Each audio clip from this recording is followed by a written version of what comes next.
Hello friends, welcome to my YouTube channel. आज हम लोग डिस्कस करेंगे सेबी का जो कल लेटेस्ट सर्कुलर आया है, circular number 132 for futures and options transaction.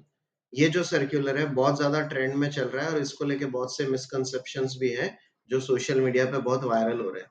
तो ये एक एक करके, इसमें टोटल सिर्फ 6 पॉइंट्स है जिनको हम एक एक करके समझ लेते हैं। एक बार डायरेक्टली सर्कुलर से समझेंगे ताकि कोई कंफ्यूजन ना रहे। सबसे पहले आप यहाँ देखेंगे upfront collection of option premium from option buyers. तो इस पॉइंट का मुझे नहीं लगता कि हम पे कोई भी असर होने वाला है, क्योंकि हम जब ऑप्शन बाइंग करते हैं तो हम वैसे भी पूरा प्रीमियम पे करते हैं, क्योंकि हम जनरली जो ब्रोकर्स यूज करते हैं वो ऑलरेडी पूरा प्रीमियम ले लेते हैं। पूरा प्रीमियम ले लेते हैं इन द सेंस, अगर ऑप्शन से बैंक निफ्टी का एक ऑप्शन है जिसका लॉट साइज 15 है और वो 100 रुपए का चल रहा है, तो टोटल 1500 रुपए हमको लगने वाले हैं। तो पूरे 1500 रुपए हमको अपफ्रंट वैसे भी लग जाते हैं। तो इसका हमारे लिए कोई बहुत बड़ा सिग्निफिकेंस मुझे नहीं लगता होने वाला है। हाँ, शायद कुछ ब्रोकर्स होंगे जो पूरे 1500 नहीं लेते, इंट्राडे में आप कर रहे हैं या कुछ कर रहे हैं तो शायद हो सकता है 1000 रुपीज ही ले या 750 रुपीज ले, ऐसा कुछ करते हैं।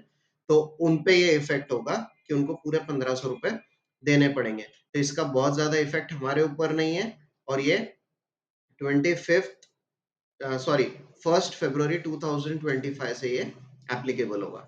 देन नेक्स्ट है removal of calendar spread treatment on the expiry day. Calendar spread होता है जब आप एक ऑप्शन सेम स्ट्राइक प्राइस का आज के डेट का, मतलब आज एक्सपायरी है तो आज का, और एक नेक्स्ट मंथ के एक्सपायरी का और सेम स्ट्राइक प्राइस का, जैसे 26,000 का अगर कोई कॉल है निफ्टी का, तो 26,000 का कॉल आज के एक्सपायरी का और 26,000 का एक कॉल आने वाले नेक्स्ट एक्सपायरी का।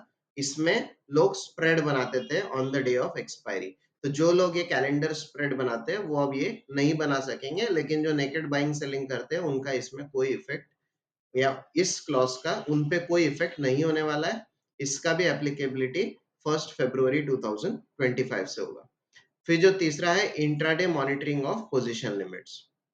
बहुत सी बार होता है इंट्राडे में पोजीशन ऊपर नीचे होती है और अकाउंट बहुत सी बार कभी निगेटिव हो जाता है, तो ऐसा नहीं होना चाहिए। जितने परमिसिबल लिमिट है उसी के अंदर काम होना चाहिए, इसलिए इसका इंट्राडे मॉनिटरिंग किया जाएगा। करीबन 4 पोजीशंस, मतलब 4 स्क्रीनशॉट्स या snapshots during the day exchange consider करेगा।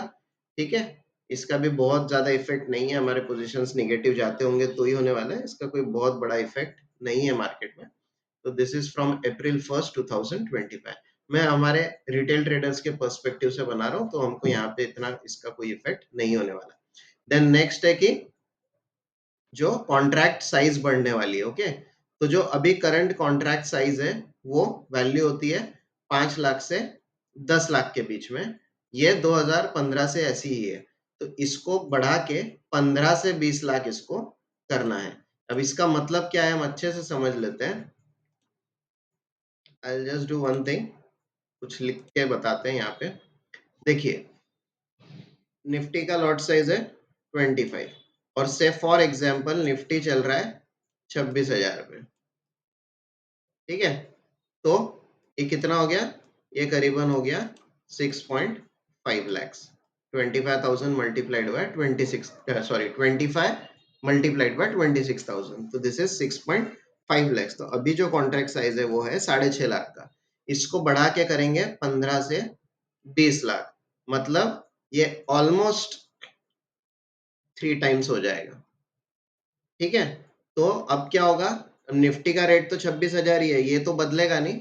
बेसिकली लॉट साइज चेंज हो जाएगी, तो 25 की लॉट साइज की जगह पे आपको 60 से लेके तो 75 का नया निफ्टी का लॉट साइज मिलेगा। सेम वे बैंक निफ्टी के लिए कैलकुलेशन होगा, तो 60 से 75 का नया निफ्टी का आपको लॉट साइज देखने मिल सकता है इस क्लॉज को सेटिस्फाई करने के लिए। अब इससे होगा क्या, इससे ये होगा कि जो लोग 2 या 3 लॉट में या 4 लॉट में ट्रेड करते थे, अब वो एक ही लॉट में ट्रेड करेंगे, राइट? अगर आपसे 75 हो जाता है लॉट साइज, तो अगर आप अभी 3 लॉट में करते हो तो आपको एक ही लॉट में ट्रेड करना है। ठीक है, तो वो केस में बहुत ज्यादा इफेक्ट नहीं है। लेकिन जो लोग एक ही लॉट में ट्रेड करते थे, अब उनको ज्यादा पैसा लगने वाला है। से कोई ऑप्शन निफ्टी का 100 रुपए का है, तो आपको 25 इंटू 100 ₹2500 लगते थे, तो अब वही 3 गुना ज्यादा लगेंगे, करीबन 7,500 आपको लगेंगे। तो जो हीरो जीरो का गेम खेलते थे, वीडियो गेम, ठीक है, रोज कभी 2000 लगा रहे, कभी 1000 लगा रहे, कभी ₹2500 लगा रहे, तो अब उनको 3 गुना ज्यादा पैसे लगाने पड़ेंगे। तो अगर वो बंद कर देंगे खेलना, तो वेल एंड गुड, ये अच्छा हो जाएगा। हाँ, लेकिन अगर उनको लत लगी है, ठीक है, तो क्या होता है ना कि जिनको से गुटखे की लत लगी है, शराब की लत लगी है, तो शराब महंगी होने से शराब पीना कोई बंद नहीं करता है। तो शायद जिनका 2000 नुकसान हो रहा था, हो सकता है उनका 6000 होने लग जाए, क्वाइट पॉसिबल। ठीक है, तो इस चीज का ध्यान देना है। इसमें एक और जो मिसकंसेप्शन चल रहा है, मैं टेलीग्राम पे, व्हाट्सएप पे मैसेज देख रहा हूँ, उसमें इक्विटी जो स्टॉक्स है उसके फ्यूचर्स का भी लॉट साइज चेंज होगा, ऐसा बोल रहे हैं। तो ऐसा नहीं होगा। दिस कॉन्ट्रैक्ट और दिस क्लॉज, और ये जो कॉन्ट्रैक्ट साइज का पॉइंट है, this is only for index derivatives. तो ये सिर्फ इंडेक्स के लिए एप्लीकेबल है, नॉट फॉर इक्विटी शेयर्स। तो रिलायंस या एचडीएफसी बैंक या जो भी इक्विटी शेयर्स है हमारे, उनके लॉट साइजेस में कोई चेंज नहीं आने वाला है। ये जो है, this is specifically applicable only for index derivatives. ठीक है, तो आपके लॉट साइज 3 गुना बढ़ जाएंगे। वैसे ही सेलिंग के लिए अगर अभी निफ्टी में आपको 80,000 से 1 लाख रुपए लगते हैं, तो ये 2.5 से 3 लाख रुपए आपको लग सकते हैं एक लॉट ऑप्शन बेचने के लिए। तो इसमें थोड़ा सा रिस्क बढ़ जाएगा। से कोई 20 पॉइंट का रिस्क लेता है और एक लॉट में ट्रेड करता है, तो उसको ₹500 का रिस्क आता है निफ्टी में। अब वही 20 पॉइंट का रिस्क एक ही लॉट में वो बढ़ जाएगा, राइट। 75 इंटू 20 रुपीज वो हो जाएगा। तो जो ₹500 लग रहे थे, वो ₹1500 का रिस्क हो जाएगा। तो इस तरीके से रिस्क बढ़ जाएगा। तो शायद इसके वजह से उन सेबी को ऐसा लगता होगा कि रिटेल पार्टिसिपेशन कम हो जाएगा। जो वीडियो गेम की तरह खेलते हैं, जो सीरियसली ट्रेड करना चाहते हैं, वही करेंगे। ये इमीडिएटली बहुत जल्दी एप्लीकेबल हो जाएगा नवंबर 20 2024 से, पर सिर्फ इंडेक्स डेरिवेटिव्स के लिए, not for equity derivatives. Okay. Then next है rationalisation of weekly index derivative products.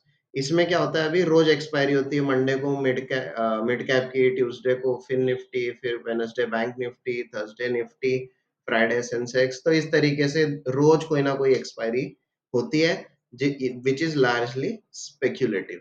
ठीक है, इसमें बहुत सारा लोग वीडियो गेम की तरह पैसों का नुकसान करते हैं, रोज 1-2 हजार की लॉटरी लेते हैं और ट्रेड करते हैं।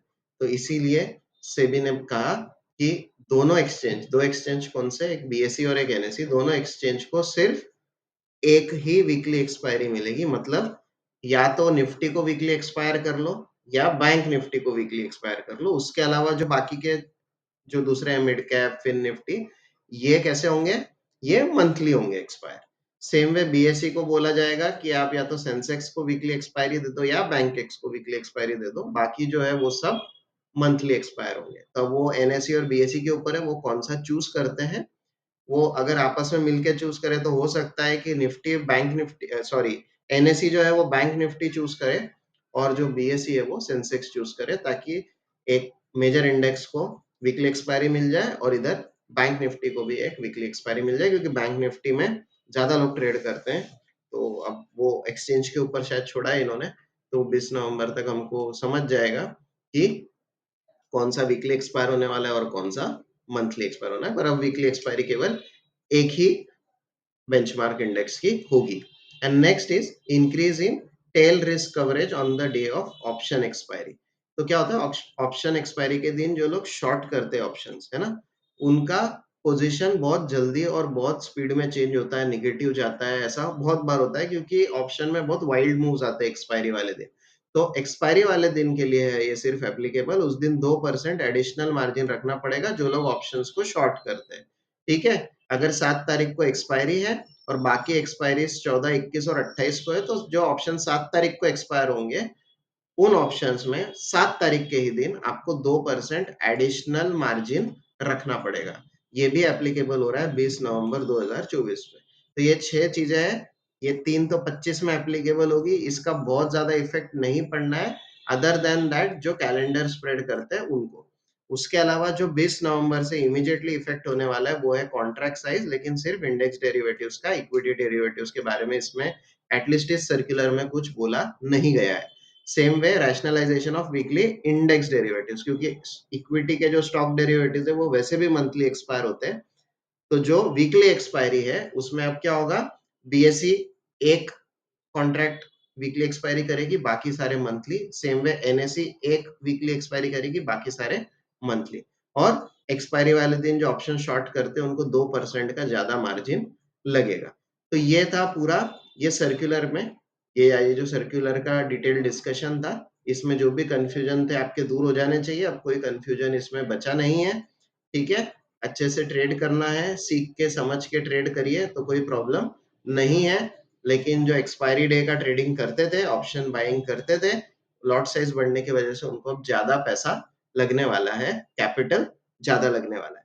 पर इससे क्या होगा कि बहुत सारे लोग अगर ऑप्शंस में कम ट्रेड करेंगे क्योंकि ज्यादा पैसा लग रहा है, तो शायद वो स्टॉक्स में ट्रेड कर सकते हैं। इंट्राडे स्टॉक्स में ट्रेडिंग अगर बढ़ती है तो ये एक तरीके से अच्छा होगा, क्योंकि स्टॉक्स में अगर वॉल्यूम ज्यादा आता है तो इंडेक्स को मैनिपुलेट करना डिफिकल्ट होता है, क्योंकि इंडेक्स स्टॉक्स से बनता है। जैसे निफ्टी 50 टॉप 50 स्टॉक्स से बना है, तो जैसे स्टॉक्स स्टॉक्स में अगर ज्यादा वॉल्यूम होगा तो वो इंडेक्स को मैनिपुलेट करना डिफिकल्ट हो जाता है, क्योंकि वो इंडेक्स स्टॉक से ही चलता है ना, स्टॉक का ही एवरेज है वो इंडेक्स।